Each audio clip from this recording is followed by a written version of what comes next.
Welcome to the September 3rd, 2019 episode of Reactive Consciousness, our in-depth podcast about what happened this week in our lives. I'm your host, vysethebold, and this is... Lotus Prince. And PyroJackFrost. All right. Well, we have the OJ3. No, start all you over. better watch start yourself. All over. Yeah. That's not my glove. It doesn't fit. I did not hit her. I did not... I drink OJ each morning.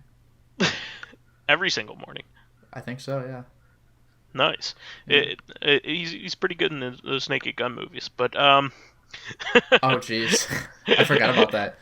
Yeah, it's actually kind of funny because he was actually in the third movie, and that was after the trial, Are you serious? So, yeah. So it's just kind of funny. But anyway, got some wonderful news here. I wanted to go over we kind of had a late entrant, and I wanted to dedicate a little bit more time to this, but the Mega Man Zero and ZX collection did get leaked last week, just as we were wrapping up. So I wanted to dedicate some more time to this because I really love these games.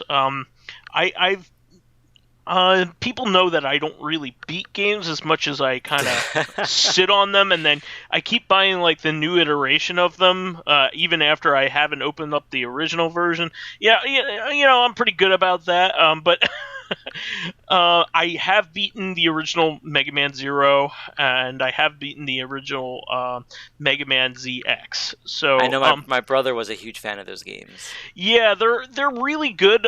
They're very difficult in terms of the X games, but they typically have a more of an overworld feel to them, like a more connected world than the They're more other similar Mega to a Man Metroidvania. games. Although Yeah. they don't have abilities, I don't remember, but it's more like a Metroidvania in terms of world layout. Yeah, I would absolutely say that. Now, ZX is probably the closest game that Mega Man has to a Metroidvania. It's very close to one. All the different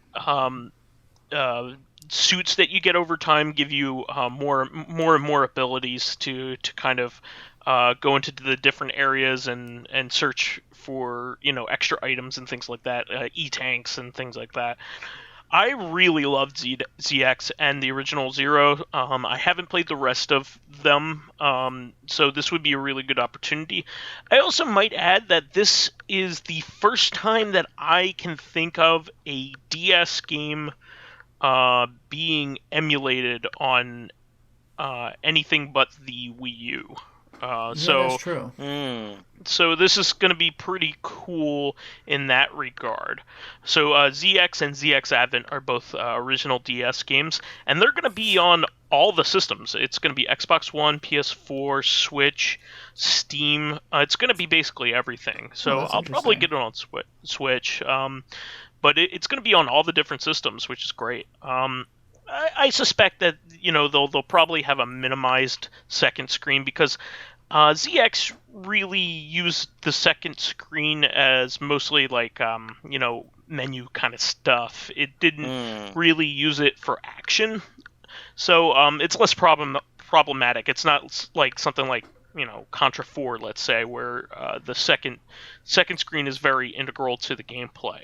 Yeah. But this is great. I mean, these games are fantastic. It also means that Capcom is really serious about preserving all of the Mega Man games, because they've moved past the Mega Man collection and Mega Man X collection. So maybe we'll get a Mega Man Legends collection, which would be kind of cool. That would be pretty neat, especially because it would make me feel good that I sold them already, because the sellback price is going to go, except for people who want physical copies, but you can sell them for a lot now.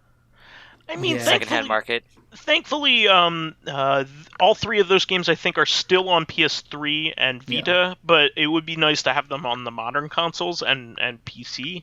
But you could buy them individually, I think, for $5.99 or $6.99, which is really, really Something like that, yeah, quite a including... good deal. I think you said all three, but yeah, that includes Yeah. Most Adventures of Trombone, yeah. That's what I meant. Yeah, that's what I meant by that. But there are plenty of other Mega Man games that still need to be collected. I mean, we don't have the Battle Network games haven't been collected. When I heard about the Zero yet. collection, I'm like, that would be great if they have a Battle Network collection, because those are my favorite Mega Man games. Yeah, and Star Force as well hasn't been collected either. So, this is great though. This is good stuff. Hopefully Capcom is taking their history with Mega Man a little bit more seriously as of late. So that's pretty cool.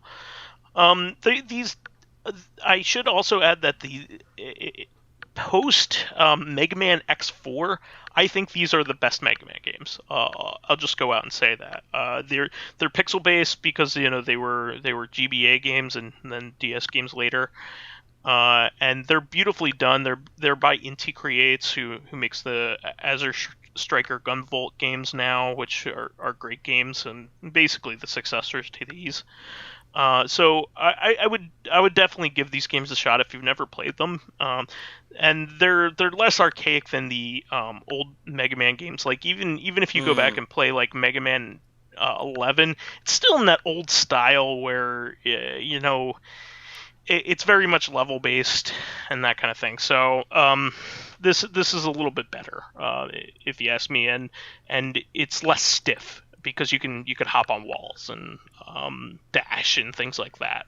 I always found that the X games, I like the X games better than the classic Mega Man games. I know that's like classic gaming heresy, but I actually like the X games quite a bit. And these games actually just take that one step further, so I even like these even a little bit more in some ways. So definitely give these a shot when they come out. A lot of fun. The story was good. It's post-apocalyptic, and the sprite work is really amazing. So I wanted to give them their due because we really kind of just quickly mentioned it. Moving on from that, this is one of my big hopefuls, but for the Switch, they announced La Mulana 1 and 2 are coming, and with a physical edition, which is really cool. So, La Mulana is the original La Mulana is one of the very first, what you could call an indie game. Before that was like a major thing on Xbox Live Arcade and now on Steam and Switch. Indie games were very much an underground thing. Most of them were free or very cheap, and you had to get them like on individual websites. And in this case, you even needed to get fan translations for them because they were made by one guy in Japan or whatever. So La Mulana was a love letter to old MSX games, an old Japanese computer standard, and very much like the Maze of Gallius kind of games, which were like Konami games with some obscure puzzles and things like that. Kind of think like probably like Milon Secret Castle is like a better, like a more well-known kind of thing. Just like games that had like obscure solutions to puzzles and things like that. But these were, that game was obviously a lot easier to figure out, which was better, than the original games that it was kind of riffing off of. It's still very difficult and takes some brain power to get through, but they remade the original La Mulana a little while ago, back on the Wii. I remember Nicalis did it, and it no longer looked like an MSX game, with the limited color palette and all that kind of stuff. But they recently made a sequel, and it made it to Steam, and it's finally coming to Switch. And I never beat the La Mulana game, so I want to go back and play this, so it'll be great to be on the Switch. It's very difficult. I got pretty far in, but it wasn't. I don't even think I made a really big dent into it because there's like a puzzle every single screen, and a lot of them are difficult to figure out. It's kind of like a Metroidvania, but it's more like the what was that or the Kinect games. Do you remember those? The Kinect games. I don't think so. Okay. It sounds familiar, I think, but I'm gonna say no. Okay. The most recent one was on the Vita. It was called Kinect Underground, and you kind of play as a ball in those games. It was like an indie game in the West where you played as a ball, and it was like a Metroidvania. But yeah, they're difficult, but a lot of fun, and you're kind of like a little Indiana Jones style character guy. And I'm just happy that they're more accessible. Like I said, the original came out in an era that helped shape what things are today. That and Cave Story was another big one that kind of got the indie game revolution going, and this is one of them. Brilliant. Yeah.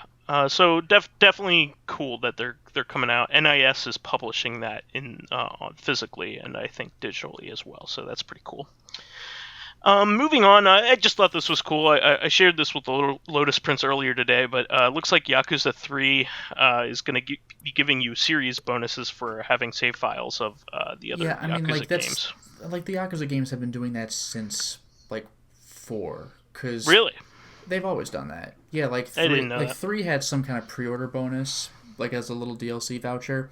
But if you have save data from 3, then Yakuza 4 will give you some little item or health thing or experience boost. 5 would reward you for 4. 0, I think, was clear because it was on PS4. But then, like, Kiwami rewarded you for 0. 6 rewarded you for Kiwami. Kiwami 2 rewarded you for some previous game. Visit of North Star Lost Paradise rewarded you for some previous thing. Judgment rewarded you for some previous thing. So they've been doing this for like a decade. So like this is... I'd be surprised if they didn't have some kind of perk. The only thing that's a little bit different is that it's kind of funny that they're rewarding you for going like backwards in the series. Like way backwards. It's just that this is being released now.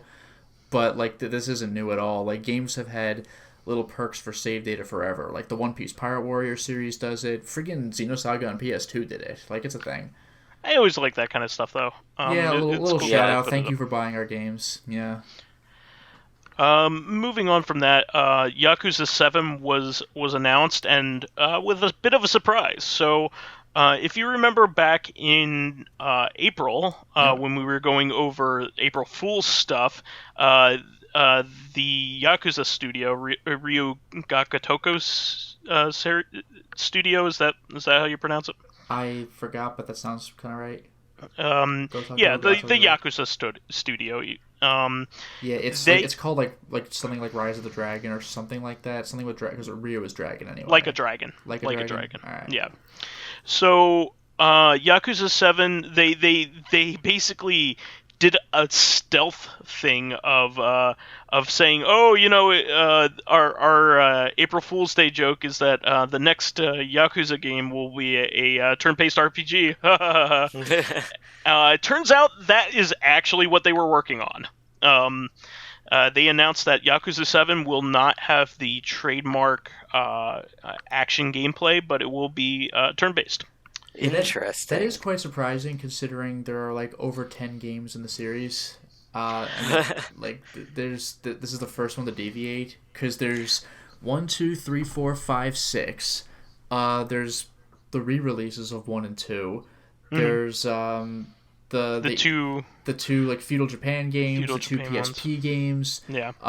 Dead Souls was different, but that was like a binary domain kind of thing, so that didn't have the standard gameplay. That was all guns. But that wasn't like a main entry Yakuza series. And then there was Judgment, which still had the brawler gameplay. So Yakuza 7, to change it up this drastically, is quite a surprise. Yeah, and I think it's smart because, I mean, they probably just don't want it to get stale. I mean, that's a lot of games, and where else can they go from what they've already done? I mean, Yakuza 6, has a huge world. Yakuza 6's world is the same size as any other Yakuza game, and if anything, a little smaller, because some buildings are closed. Oh, well, doesn't Judgment have more free-flowing... you can go in pretty much any building, right? Judgment is the Yakuza 6 engine, But yeah, more stuff is actually available for you to go inside. But I mean, it's not like radically more, but like you can go to the places that were very conspicuously closed off in 6. I guess my point is that there's a ton of games in the series, and where else can they go eventually? You know what I mean? Well, you never know. Yakuza 3 introduced. You weren't really running around the place, but your home base is kind of in Okinawa in Yakuza 3, but then you fly to Kamurocho. So, like, okay. But even Yakuza 2 had Kamurocho and Sotenbori, like the place in Kansai, so there's 2 towns. Yakuza 4 had 4 characters. Yakuza 5 had freaking 5 locations, which was insane, and 4 characters. Yakuza 6 had the Yakuza 6 engine, so there's a whole new perspective. Yakuza 0 introduced multiple combat styles, which is still a thing in Kiwami 1, I want to say. And in Judgment, you have 2 combat styles in Judgment. So, like, yeah, they're all brawlers, but they've been tweaking things. I guess the question is, how far can you tweak it, though? Well, yeah, I was going to say that, like, I'm of 2 minds. While, yes, it's cool that they're keeping it interesting, I feel that if you're going to change the style of a game like that, it's like, part of me feels like it should have been a spin-off. Yeah. Rather like than a main line. Yeah. I agree. I think that's what a lot of people said. It's kind of like the Final Fantasy 11 and 14 argument. It's like, why are these in here? Yeah. Like, even though 14, like, I really like, it should have been, like, Final Fantasy Online 2 or something like that. Yeah, like Final Fantasy 14 really embraces the Final Fantasy lore, so I guess in retrospect it feels justified, but it does feel weird for, like, what comes after 13? 14, like this MMO. I can't wait for the Yakuza Jason X treatment where they just bring it up into space. Oh man, I'll make it happen. They've already gone in the past with Ishin. Like, why not? And now we will take Majima to the best place around. Space! Yeah, like the one place left uncorrupted by capitalism. What? But yeah, I mean, I'm all for it. I mean, I like it when they mess around with things, but that I'm in the minority with that. But I'm sure they'll do a good job. I mean, this is a high budget game. This is a popular series in Japan as well as America at this point. America's so who knows? Really picked it up. I heard that Yakuza 6 sold about as much in America as in Japan, which is crazy. Not to mention that, like, we've mentioned this before, but like, Sega actually straight up apologized to the West, like the West in general, for their handling of Yakuza 3.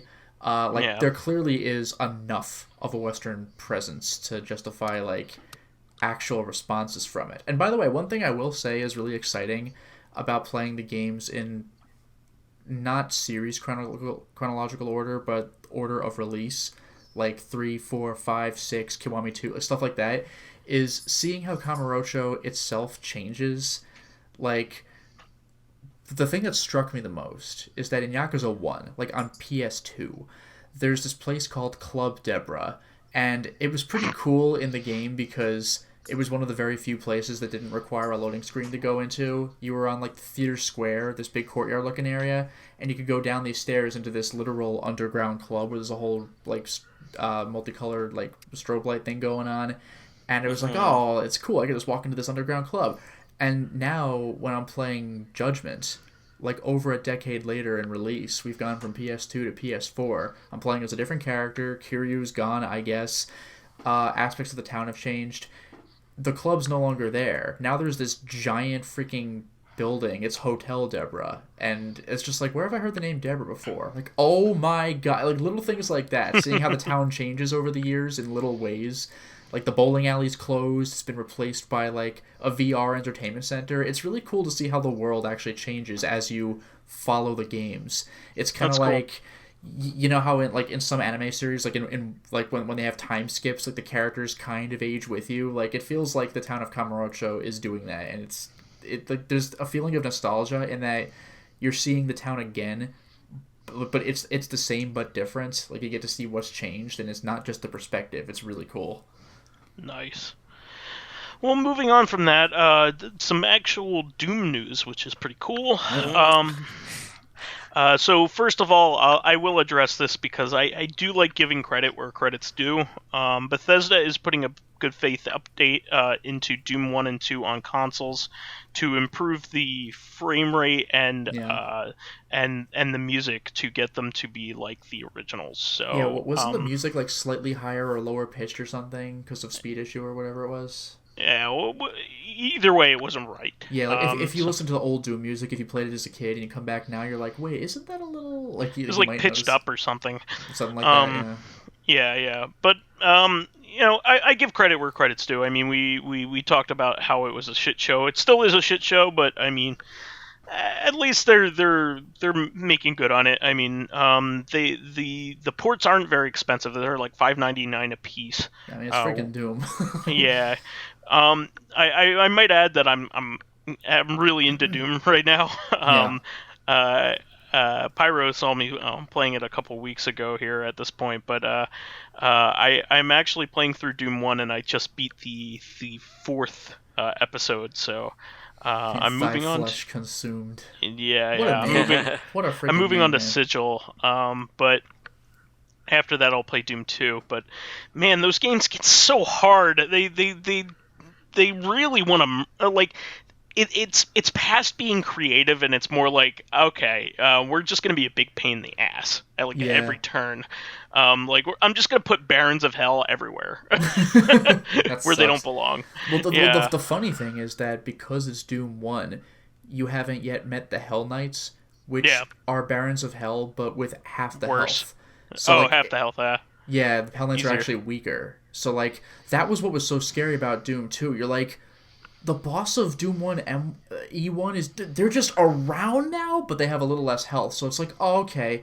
But in Doom 1 Episode 4, those don't exist yet. So they're just throwing around full-on boss enemies everywhere. That's bullshit. You know what's kind of funny is, growing up, I never really put too much time into Doom. Whenever I played it, I played, the first couple levels, because that's what I had time to do because I didn't own it.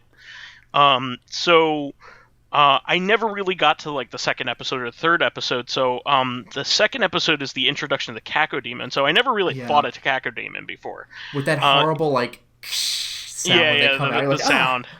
Well, it's really funny because I played the shit out of Doom 2016 when that came out. Oh my god, dude! Yeah, I got it. Cacodemons are not very difficult in that game, but they're a formidable force in the original Doom because they take up so much health. I actually thought it was the opposite. Cacodemons take 2 rockets.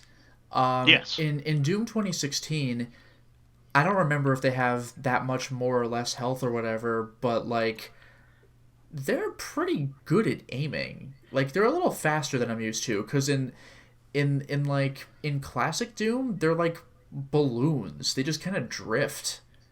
You know what it is in 2016 they're easily melee killed.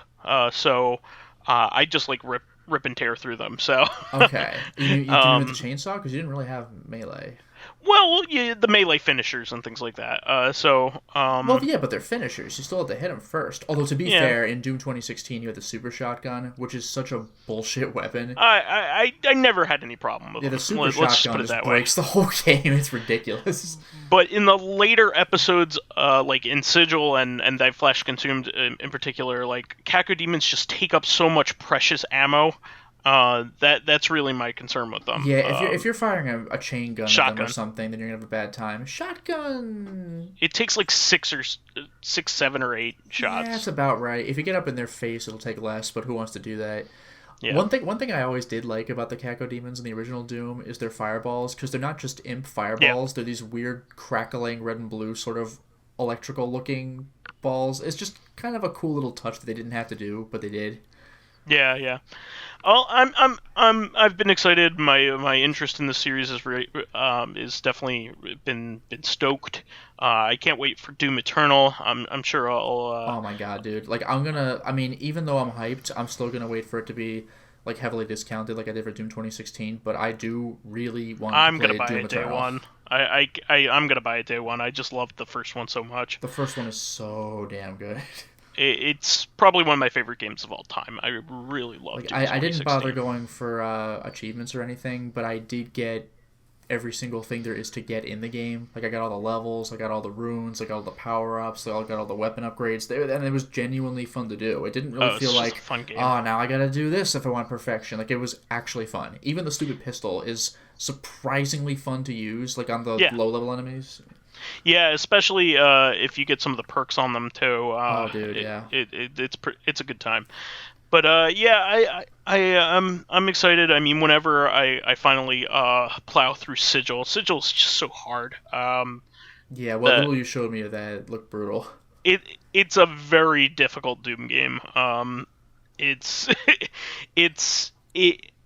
sure it's designed for people like Lotus that have played the Doom games their entire lives and need something new. Well, the funny thing is, I played Doom a lot, but it was really Doom 1. I'm actually not intimately familiar with Doom 1 episodes 2 through 4. I'm familiar with a bunch of Doom 2 and a bunch of Final Doom, but I can't play like through all the levels like with my eyes closed like I could with Doom 1 episode 1.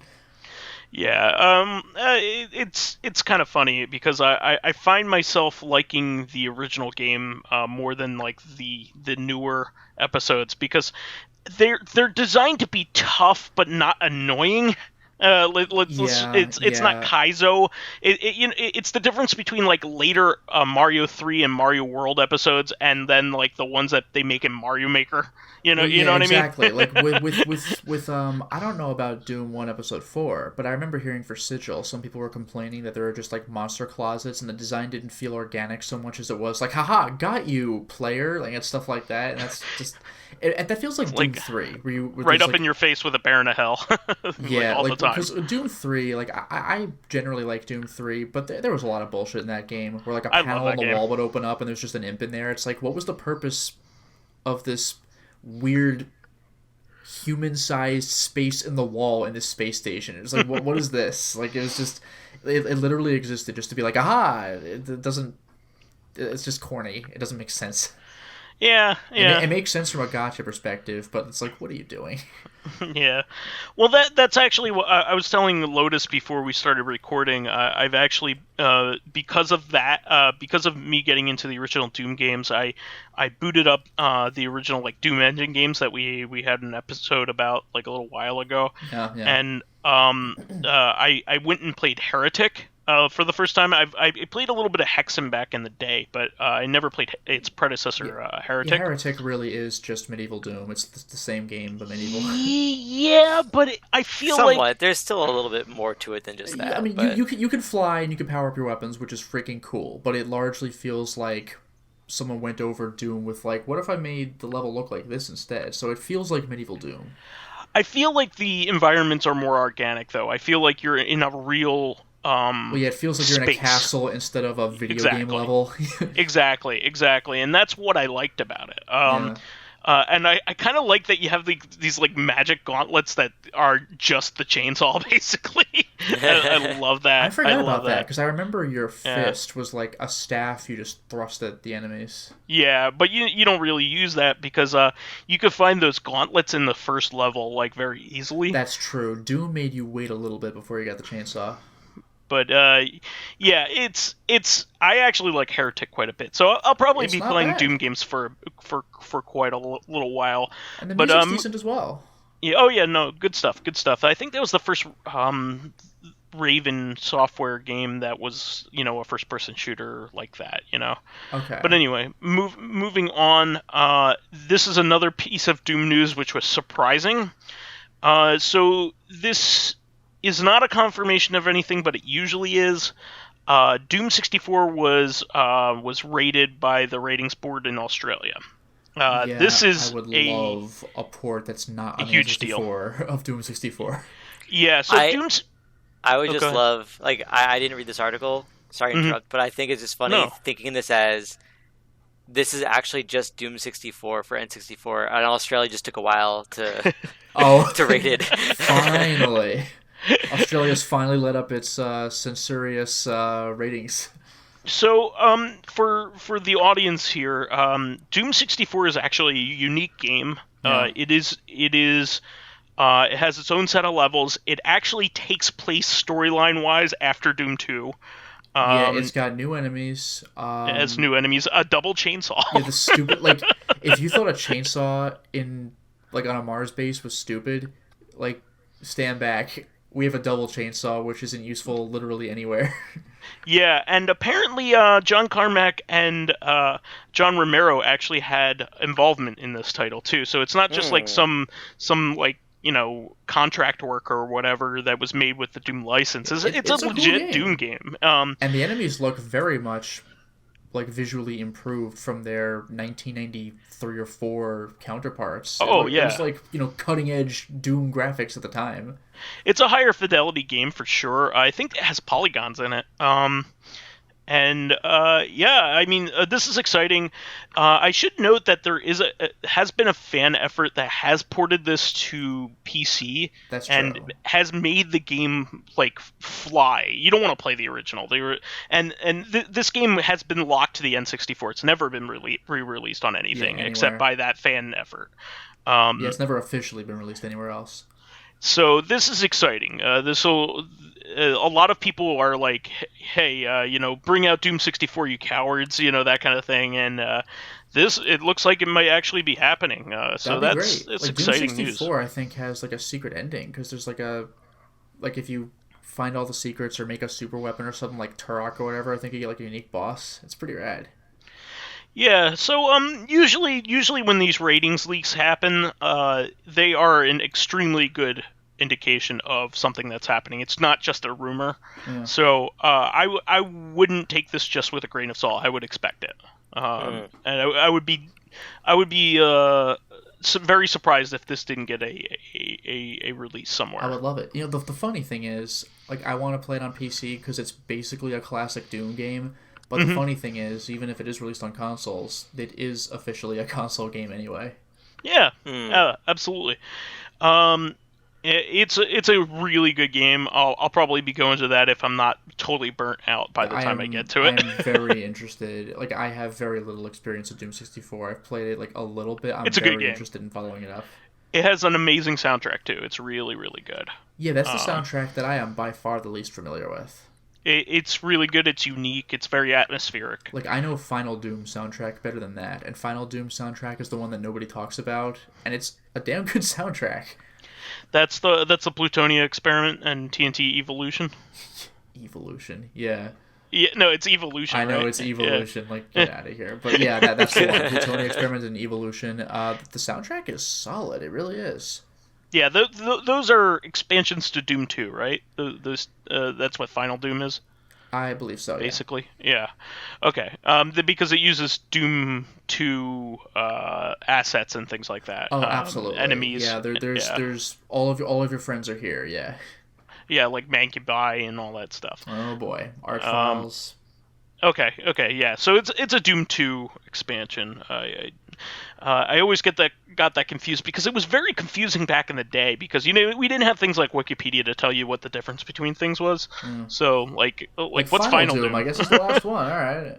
No, I mean, there's Ultimate Doom, and Ultimate means the last. So I know, what does that mean? It was like the ultimate version of Doom 1. So like it was weird. You had to look at the back of the box. But it should be Final. It should be Final Doom 2 is what it should be. Or Penultimate Doom.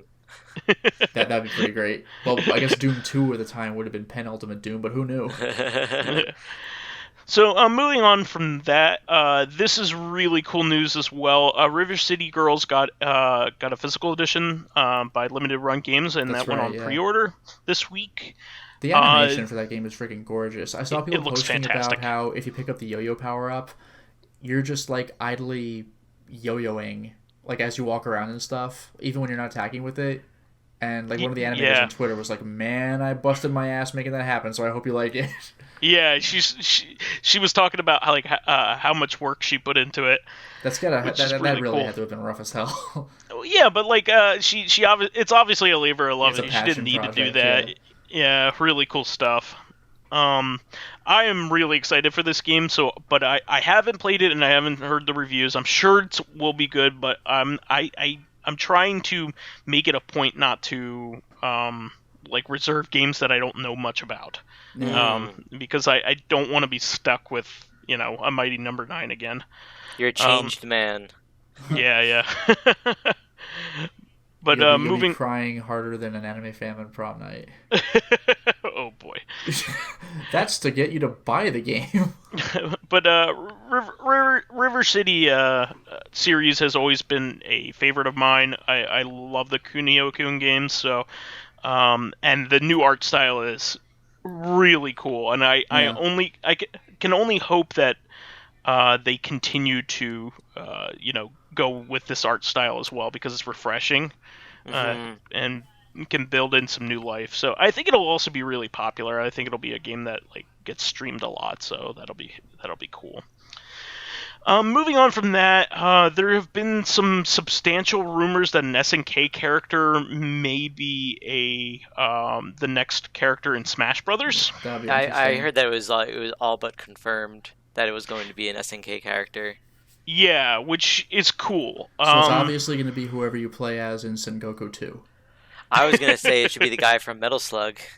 Marco. Yeah, that's Yeah. tempting. Yeah. Yeah. So possible people, right? Marco's been in a fighting game before too. He Neo Geo has. Battle Coliseum. Yeah. Where he would So I was actually gonna say say, heavy machine gun. out of all the possible people, we have Terry is like the number one probably person that you would suspect, because he's like the mascot of the company. But you also have Haomaru, that might be a from Samurai Showdown. That's a maybe, but he isn't he coming to Tekken as well? Yeah, but that doesn't mean he's not going to be in both. Soul Calibur. That doesn't mean he's not going to be both. Mai would be a good choice, but I doubt it. Her boobs are too sexy. big to be in Smash Brothers. She's a little sexy for Yeah. for that series. But Bayonetta's in it. That's true. If you want And someone to Zero talk Suit to a Samus. lady, ask your mum. And then who else could be in there? Geese would be another character that would fit in well. Well, the thing with that is though, like, you can't just release Geese. Like, you gotta have like the main character and then the villain. You don't just bring in Geese. You would have to have like Terry and Geese or something. I mean, Geese is in Tekken. Yeah, but like for Smash Brothers, they have like the main person in the series and then a secondary. Yeah, I guess you're right. As far as I'm aware. I'm trying to think of exceptions, but I think that's pretty much how it goes. Like, I could see Terry and Geese or something, but just Geese would be a little strange.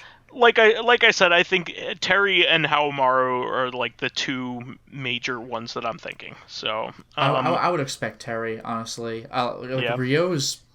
Ryo exists, but he's so bland, Nah, and he's just Ryu again. Yeah. He's a slower Ryu. I mean, there's also Athena. They could put Athena in there. That would, because she's That's kind of a like possibility. A de facto, also a mascot of SNK, And also been in fighting games before. and also been on Nintendo platforms since the NES. So what was it? Psycho Soldier? no, the original Athena.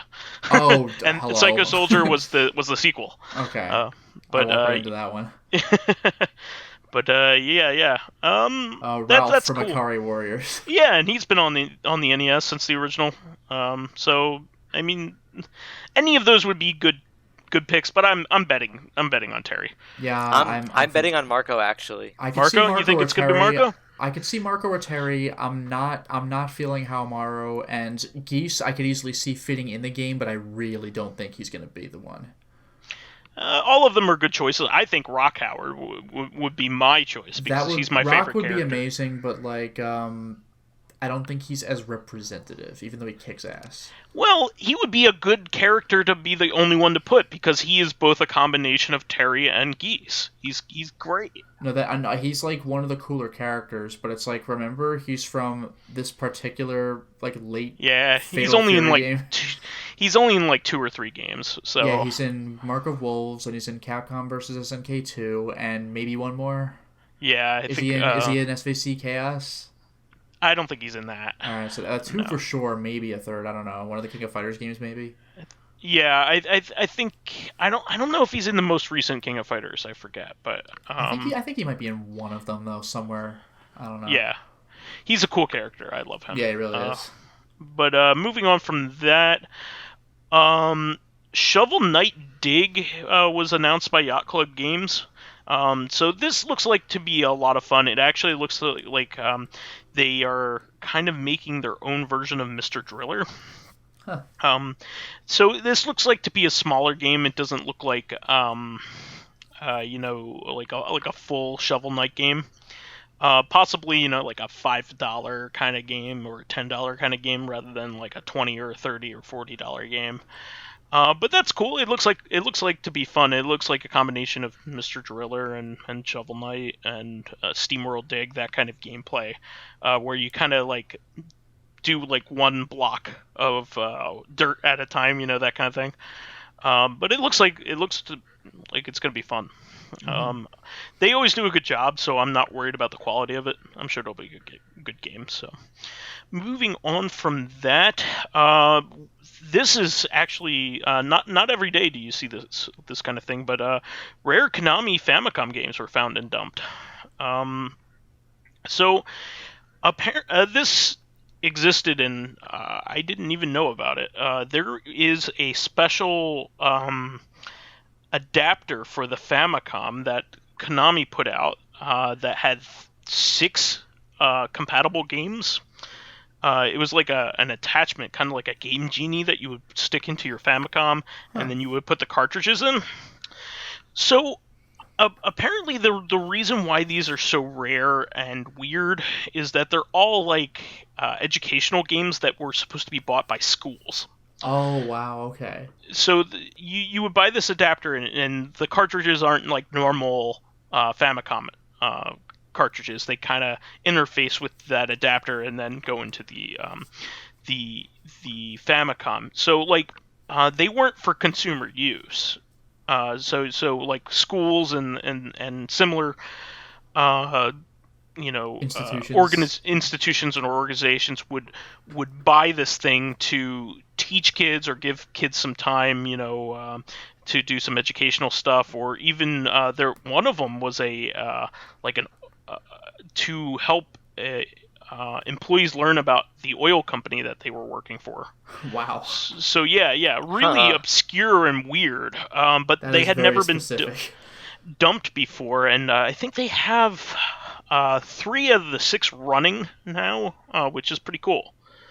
And so I'm sure the final 3 will be dumped and hacked to work pretty soon. But yeah, there's always someone interested in making that stuff work, no matter how obtuse the game might be. Or sure, sometimes precisely because of how obtuse it is. Yeah, I just think it's neat. You guys know that I have a lot of love for Konami stuff in this era, the 8-bit and 16-bit era. Yeah, and I was always passionate about whatever oil company that is. So this is a perfect opportunity. It's just something neat. It's not something I'm going to want to play. It's an educational game in Japanese. I don't want to play either of those things. Yeah, I'll wait for the fan translation.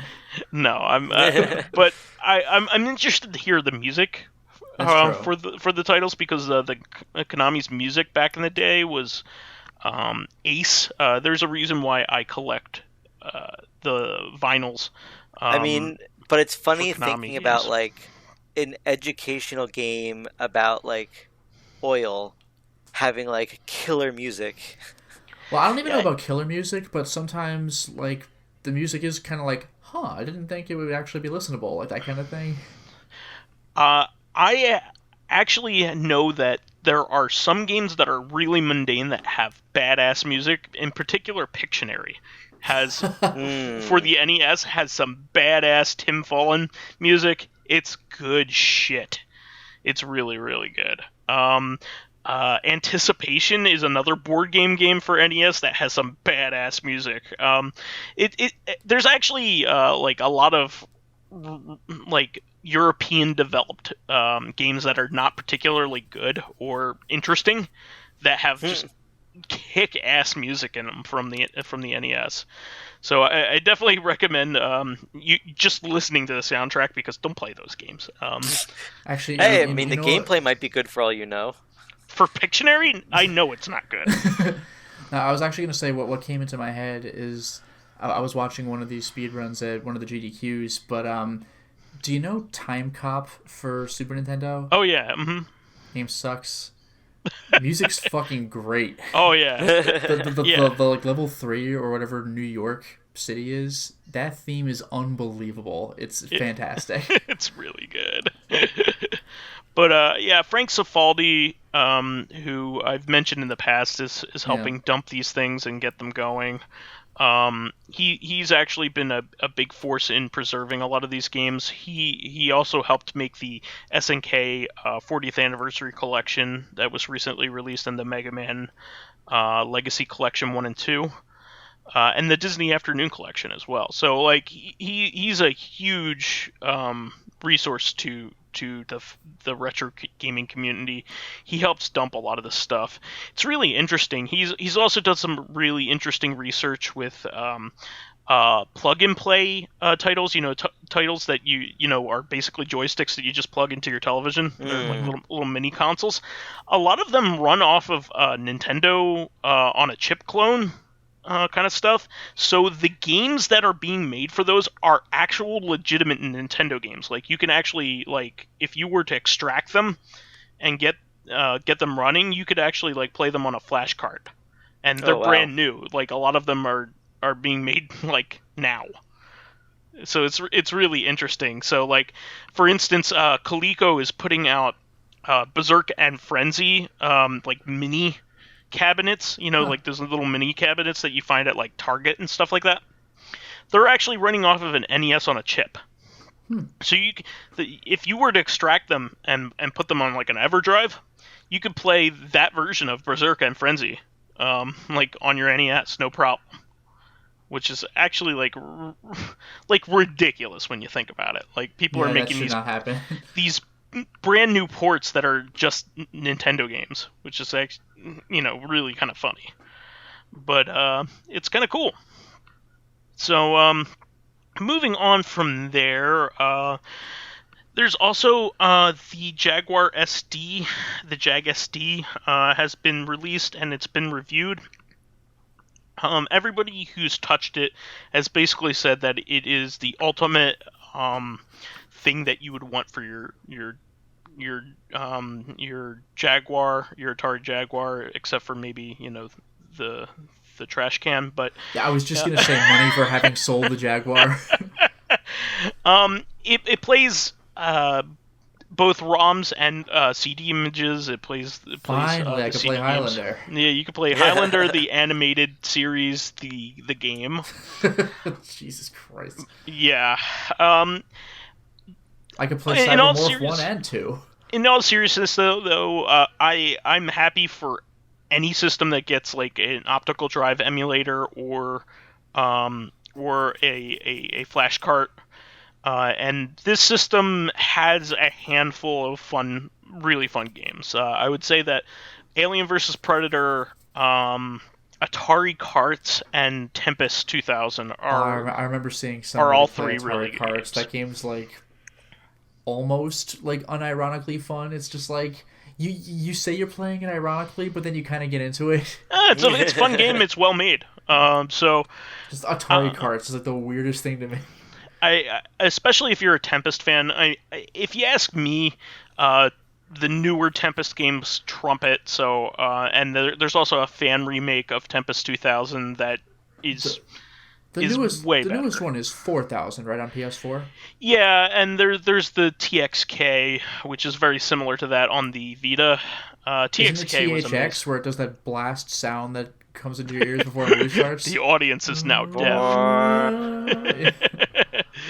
But in all seriousness, I like the newer games better because like the sound fidelity and all that stuff and the cleaner graphics are way better. Even playing something like Space Giraffe or whatever is a lot of fun too. But there are still some fans of that original game that just love Tempest 2000 in its original form, and I get that. I get that. So this is a good way to play other games on the system that would otherwise be nearly inaccessible because the Jaguar CD is a total piece of shit. Almost literally, isn't it? Used to like like some sort of dentist's office. It looks like a toilet seat cover, but it's like the model for the system is like some dental piece of equipment now. Yeah, Like the yeah. weirdest thing ever. So yeah, they use the mold for the plastic as a dental tool. Wow. Yeah. Somebody was like, who thought of that? Yeah, it's weird. But you know, there's also a lot of fans of really obscure stuff. I mean, basically all systems have their fans. I could never get into the Jaguar. I could never get into 3DO. I could never get into the Lynx. Out of them all, the Jaguar probably interests me the most. But at this point, the hardware is very difficult to get working correctly. You basically need to do rehab on them because they were just crappily made. Yeah. But if you already have one, this is a great opportunity. It's really good stuff. Oh, by the way, I just looked it up, and it said, when Atari went bankrupt, they sold the Jaguar molds to a dental camera company. And if that sounds weird, the justification is that making your own molds is apparently a very expensive process. Oh, it is. Yeah, it is. Like, if you're just gonna give me one, then sure, or sell me one for whatever, then sure. Yeah, that's why for a lot of fan projects you'll see that like their cartridges are 3D printed rather than injection molded like you're used to for commercial product. It's because of stuff like that. Making the dies for this kind of thing is very difficult. It takes a lot to get it just right, and some places just don't have the resources for that. And really hats off to anybody who can make it happen, really. But anyway, going on from that, just real quick, I wanted to mention some good games that I'm just excited for. Final Fantasy VIII Remastered is probably not one I'm going to be playing, but I think a lot of people will give Final Fantasy VIII another shot through this. And, it's not one of my favorites, but it's cool that they're doing it because I think it was like one of the only ones that hasn't been remastered. That sounds right, yeah. And I would love to see like a high-res Diablos and Ifrit summon, because those animations are so good. I mean, Final Fantasy VIII was one of the best-looking original PlayStation games. Yeah, a lot of people hated the way it played, but like it really did look good. It is a good-looking game, good-sounding game. It has phenomenal music. The music's fantastic. It has some of the best music in the series. I particularly like the boss theme. Yeah, it's great from that standpoint, and the game does have its fans, so it's good that they are putting forth the effort. They also made I don't know if you guys saw that meme going around, like you're the best looking guy here with the pixelated face. Yeah. They actually did zoom in on his face, and it looks good. He looks like everyone's disappointed that the meme is not effective anymore. It's like you can't satisfy anybody. It's like Star Fox 64. Hey Einstein, I'm on your side. Like, how do you know who Albert Einstein is? And then the 3DS game came out. It's like, hey Genius, I'm on your side. And everyone's like, but I grew up with Einstein though. And it's like, all right. It's like the Symphony of the Night. Like, Symphony of the Night has a legendary terrible translation, but people love it. That's the it's thing. Like Resident Evil. Everyone was like, "What?" when it came out, but now everyone loves the cheesy delivery and dialogue. It looks like he was killed by a crow or something. All right. But the recent version of Symphony of the Night is just straight and not iconic at all. So it's just kind of funny. Yeah, and even Metal, like I've mentioned this, I think I mentioned this before, but when Metal Wolf Chaos XD was released recently, like at the E3 trailer from, I think it was like last year's E3, one of the things they mentioned in the trailer was that the original voice acting was being preserved, and thank God, because that carries the entire game. Yeah, I mean that's the point of the game, I would say. That's the thing. The actual game, if you play it, it's all right. But the stupid dialogue and deliveries of the lines are so good. Yeah. Well, moving on from that, there is Castle Crashers Remastered was recently announced, which is really cool. I am a big fan of the original Castle Crashers. Same.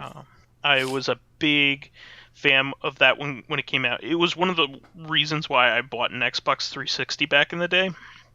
Yeah, I don't know if it's why I bought a 360, but I know it was one of the first games I played. And I played that a lot. I didn't grind most of the characters because that would take forever. Yeah, I didn't. But I unlocked most of the characters, I think.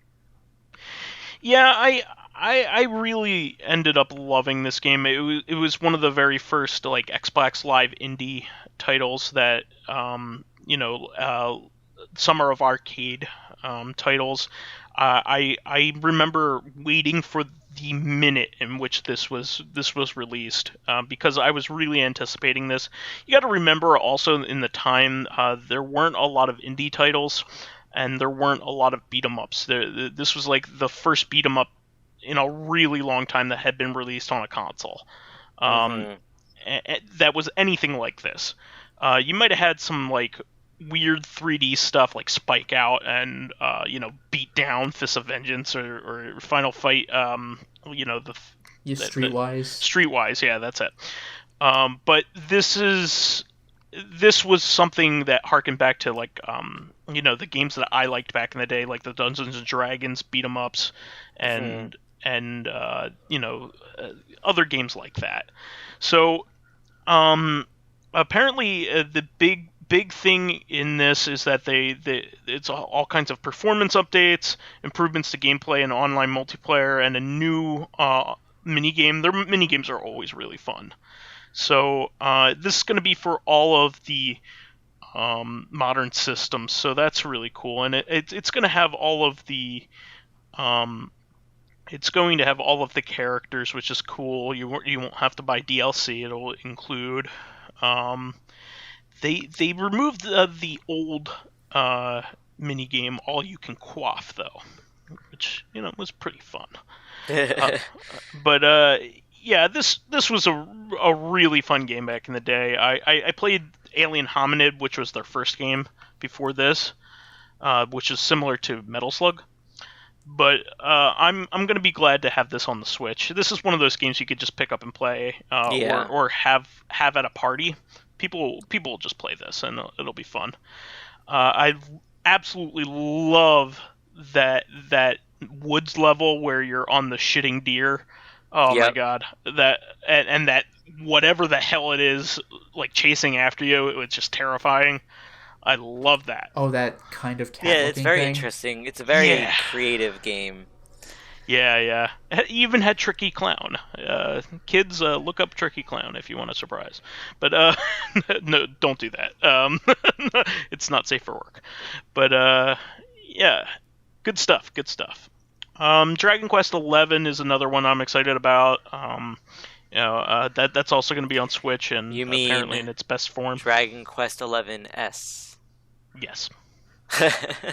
I played the demo. It was actually pretty good. It's one of the best demos I've ever played because it was a 10-hour long demo. Mm-hmm. It's the first 10 hours of the game, and you can save during it and after it, and you can follow that save when you buy the game. So that was really cool. That's very considerate. I don't know if I'll ever play the actual game, but now I know that the first 10 hours that I played in the demo did not go to waste because I'll be 10 hours in if I ever buy it. And it's like it's the thing is, and I know this is people who like Dragon Quest games, like this is for them because it's very much reminiscent of like any Dragon Quest game you've probably ever played. Yeah. It's not as much like the view in the battles, because the view in the battles is now more third person and you can move your characters around the map even though it doesn't actually do anything, but like a lot of the sound effects are reminiscent of the old games, the music, the jokes. It's very much a Dragon Quest game. Yeah, I think it was a great move, especially considering that these games tend to have a long tail. Like a lot of people say that it takes a while for these games to get going, before they get to like the really good part. Like Dragon Quest VII in particular was infamous for not introducing the job system until like you have been like 80 hours into the game. That's insane. But this game isn't nearly that bad. But points for improving that. Of course, but apparently it's a great game. I'm looking forward to it. I've always had some interest in the Dragon Quest games. I just never had progressed. None of them had ever hooked me where I wanted to continue to play. So I always keep trying though. Going on from that, Contra Rogue Core is definitely on my radar. I have that pre-ordered. I don't know whether it's going to be really fucking good or kind of terrible, but I'm willing to give it a shot. I love the sense of humor of it, so I'm hoping it does well, and I hope people buy it if that's the case. Zelda Link's Awakening is one of my very favorite games of all time, so I can't wait for the remake of that either. We have fond memories of Link's Awakening too. Oh yeah, right? Yeah. With the strategy guide. Oh boy, you're bringing that up. So, Pyro had borrowed my Nintendo Power strategy guide for Link's Awakening, and he was reading it in class. And we had a very mean 5th grade teacher. Yeah. Basically, it was like I finished my assignment, and I was like, okay, I can do something. I can do whatever I want now. So I pulled out the strategy guide and I started reading it, and she confiscated it for like the week or something like that. No, she confiscated it for the whole year. There we go. Until the end of the year. And I was like, and she hated me, so I was like, hey, that's actually mine. He borrowed it from me. Can I have it back? I had nothing to do with this. And she's like, no, no, it's mine now. And like, she had it on her desk until the very end of the year. I was just like, I don't think I've ever hated a teacher more than that lady. It's just terrible. But anyway, I got my strategy guide back eventually, but that's a really good one. Definitely seek that out if you're a fan of old school guides. I always like the Nintendo Power ones the best. I think I always thought that they did the best job. Well, they put a lot of personality into those guides. Yeah. I always like them better than the Prima guides, or the what's the other company? Brady Games. Brady Games, yeah, I always like them better than those. Plus, back in the day, during that era in particular, they could never really get the official licenses for those things, so they always kind of had off-brand ones, whereas the Nintendo Power ones were like the official guides. Yeah. Yeah, I always liked them, even back before they did like special issues. Like they did an entire issue that was a guide for Mario Brothers 3 that was phenomenal. Mm-hmm. That was a really good one. So really good stuff. And then I just wanted to do a quick mention of Luigi's Mansion 3. That looks phenomenal as well. So, anything else anybody else wants to mention before we wrap things up today? Yeah, just real quick. Mm-hmm. Very recently, within the week, the game Man of Medan came out. Oh yeah, M-E-D-A-N. that's by the what was the other game they made? Until Dawn. Yes, Until Dawn people. I played it for a couple of hours. It just is Until Dawn again, and I am perfectly happy with that. It looks like different characters, different scenario, but like if you play it, you'll immediately be like, "Oh, this feels like Until Dawn," and that's fine. This game's. I heard it's a little shorter, but I mean, it's like episode 1 of some anthology. Right. When I beat Until Dawn, I was like looking forward to another game like that. Yeah. So and remember, Until Dawn was a very early PS4 game. So picture a game made by those people late in the PS4's lifespan. Yeah. Well, I'm pretty excited for that. It looks like they're doing a multi-console release of this one as well. Yeah, I think it might be on computer as well. Is it on? Yeah, Is it it's on on Steam? Steam. Yeah, Yeah. it's on Steam and it's on Xbox One as well. Mhm. So that's good. That's good. I'm glad that this will have more exposure than the Until Dawn series, which it seems to be a PlayStation exclusive.